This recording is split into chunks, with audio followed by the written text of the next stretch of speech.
Tak ada tempat yang benar-benar aman bagi militer Ukraina saat ini. Dimanapun mereka bersembunyi, pasukan pengintai Rusia tetap berhasil mendeteksi keberadaan kelompok pembela Ukraina tersebut.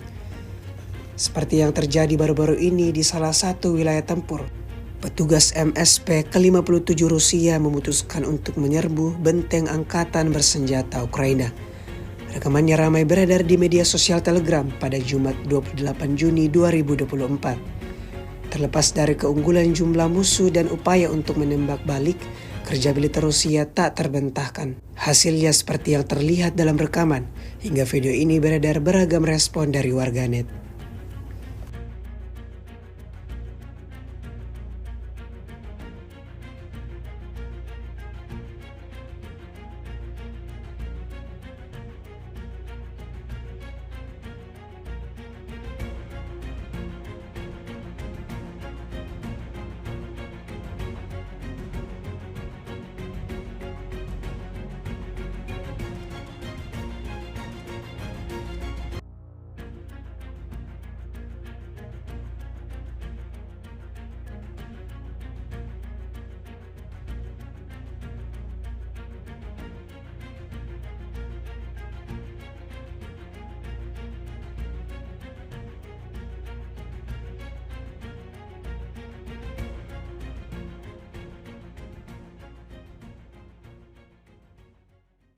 Download Tribun X sekarang, menghadirkan lokal menjadi Indonesia.